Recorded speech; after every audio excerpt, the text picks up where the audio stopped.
nakaraan, di nagpatinag ang girls sa kabila ng pagdating ng kanilang makakalaban sa Miss Teen Big Brother 2016. Kahit mahirap kakayanin. Ngayong hapon, itotodo na ng ating mga pambato ang paghahanda para sa kanilang malaking hamon kasama ang kanilang beauty pageant coach na si Miss Lara Higaman. Pero sa gitna ng paparating na kompetisyon, mangingibabaw pa rin ang pagkakaibigan.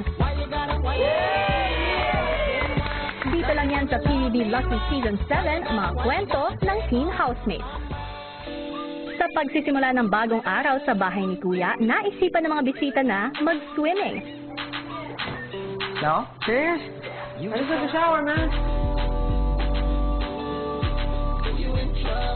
Habang nalilibang ang mga kakumpetensya, si Kisses nagka-ideya. Ay, alam ko na. Habang nagsisiming sila, magpa-practice na We're not swimming. We have to be serious in our practices. We can swim. They're inviting us to swim. We can't. Okay, we're gonna entertain them. Ang boys naman ang umasikaso sa kanilang mga bisita.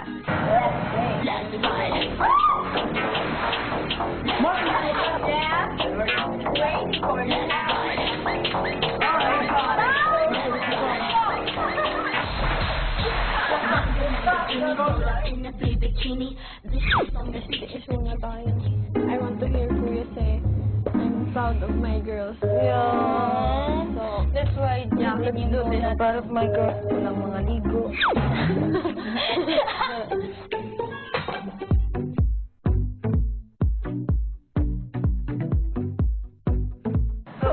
Kahit ba malamig, bigla kayo napaswimming? Kasi ko, kuya, yung kasama nila po, kuya. Alam na.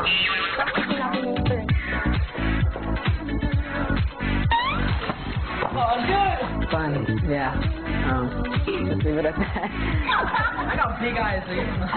Samantala sa confession room, kausap na ni Kuya si Coach Lara para sa pagpapatuloy ng kanilang pageant training. Day 2 ng training nila. Yes, Kuya. Excited na po ako. Ano bang mga ihanda mo para sa mga housemates ko? Siyempre, konting polishing po nung isang araw na training. Yung talagang tamang pagngiti. Different kinds of walks. Tapos, Kuya Q&A. Lara, may dalawang bisita na kasama ang mga housemates ko. Silang dalawa ang makakatunggali ng mga Filipino housemates. Nais ko rin may isama mo sila sa inyong training. Oh, sige po.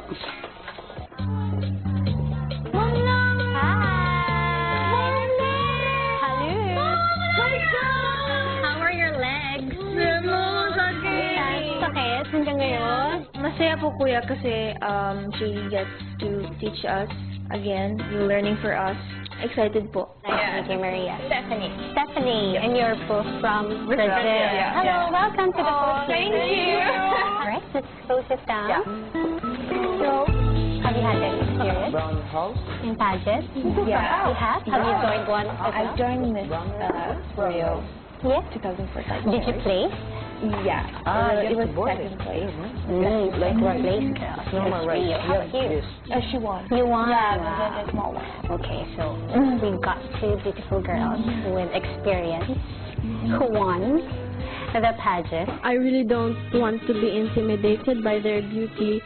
Gusto ko i-prove sa mga Brazilians na ang mga Pilipina ay maganda at ang mga Pilipina ay mga palaban.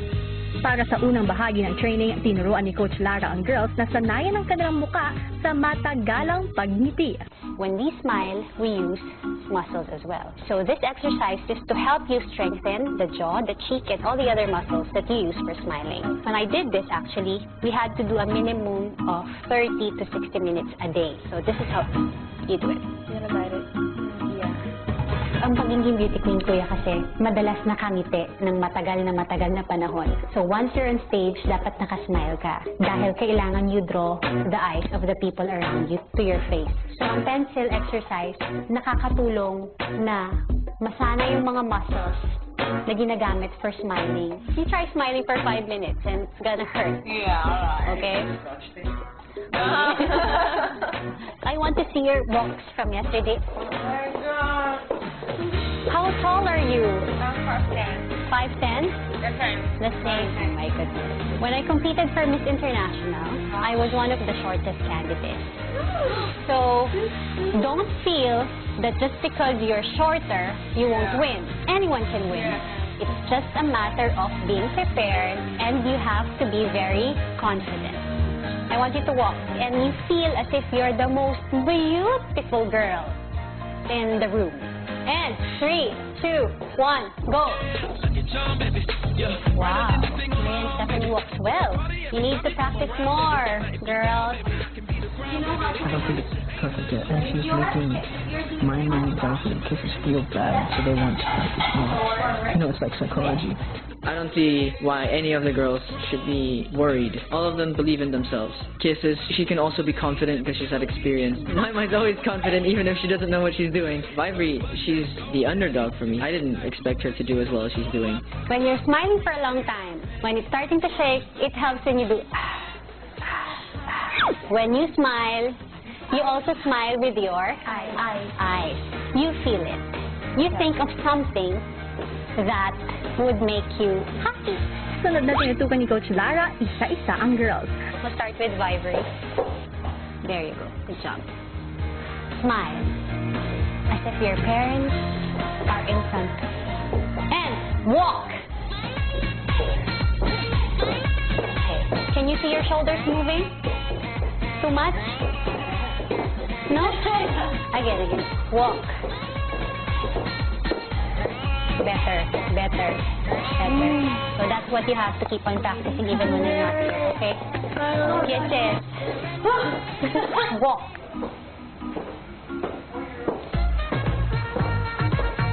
The shoulders are okay.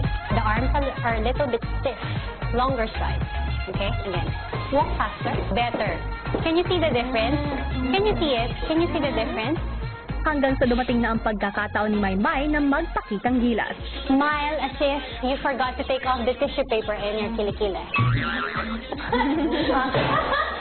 Ang beautiful na lang, ma. As if, who do you love most in the world? No! Hindi pwede ganyan. Who do you miss most? My Lola and Mama. Mama Ludwig, Mama Lorna. Your Lola. Imagine she's here. In the audience. So proud of you. And walk.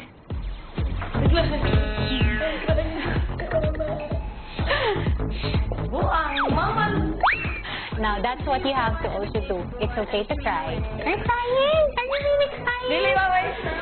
You need to learn to control your emotions. Okay? It's okay to cry, but you cry it out before you go out. Go. Longer. Here, Mama. Go. Sit down. Tinuruan din ni Coach Lara ang mga di umano'y pambato ng Big Brother Brazil. Nice. And walk. You're not making use of your legs. Your legs are so long, but your steps are so short. Better. Ay, sobrang competitive sila, kuya. Lalo na si Ma'am Maria.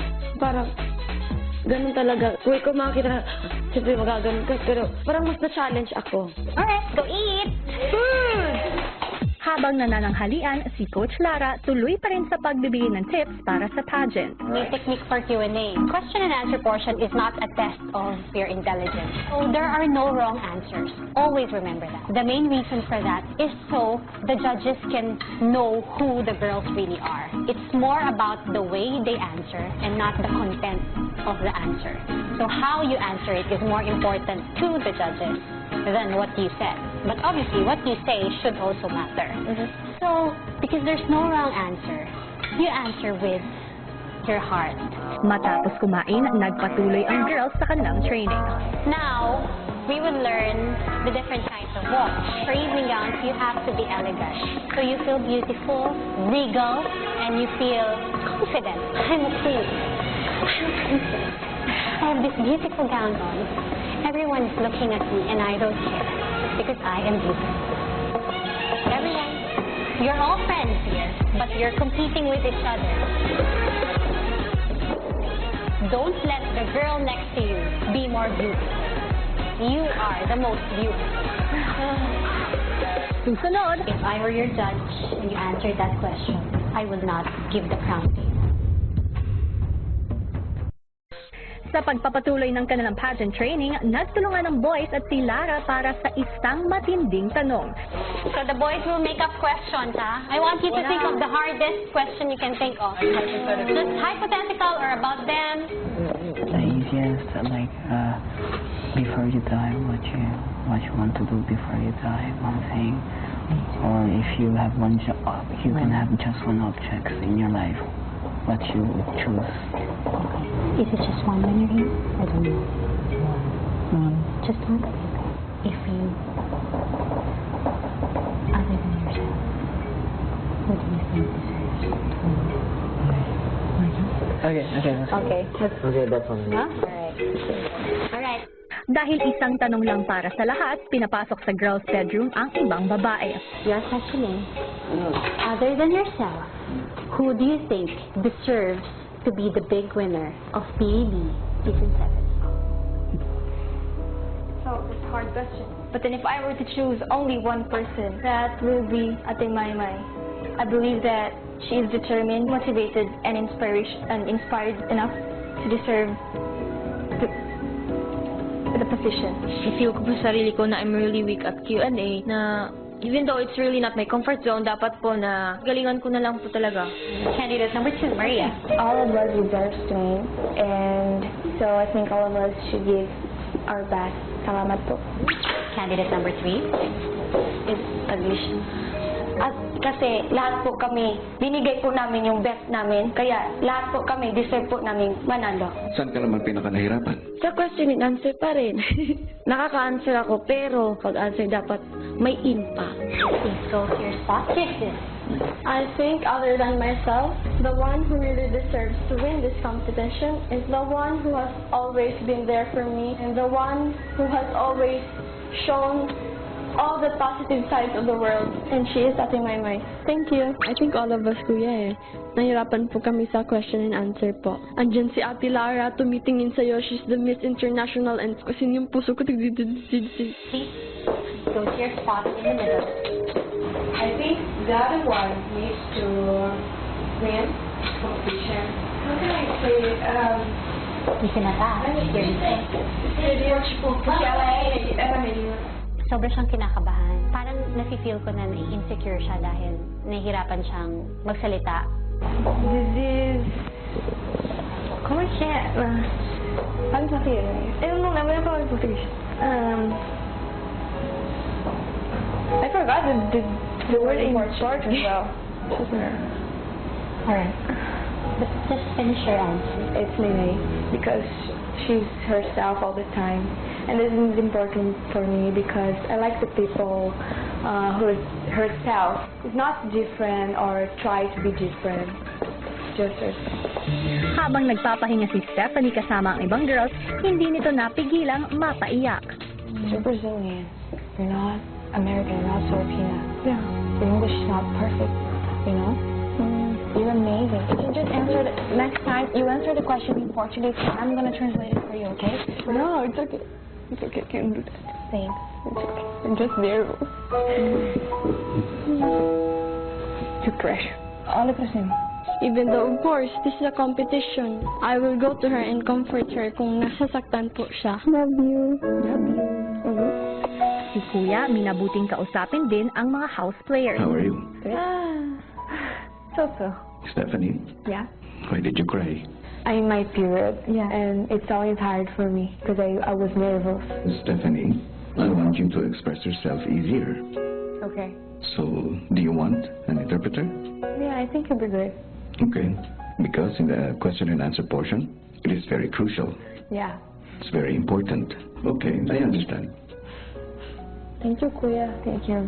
If I were your judge and you answered that question, I will not give the crown to you. Pagkapahinga ng girls, muli silang pinulong ni Lara para magbigay ng komento sa kanilang mga sagot. Vivory, Stephanie, and Kisses, If I were your judge and you answered that question, I will not give the crown to you. I would not give it to them because They choose someone. They choose somebody. they chose someone. Yeah. Remember, there's no wrong answer. But when you say that someone else deserves it, More than you. It's like if you don't want it. yes, it's like it's okay to give it to that person.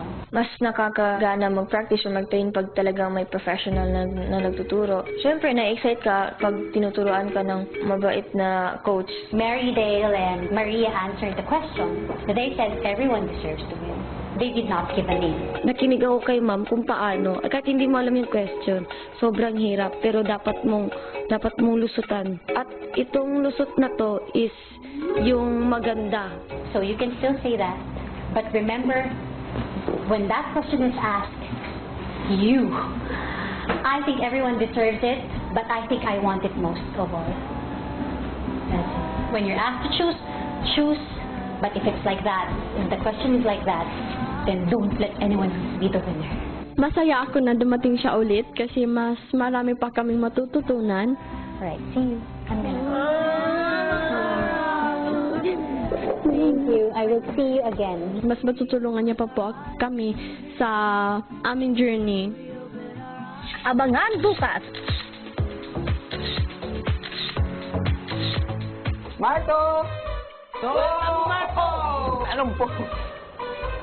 Lahat ng yan sa Pinoy Big Brother Lucky Season 7, mga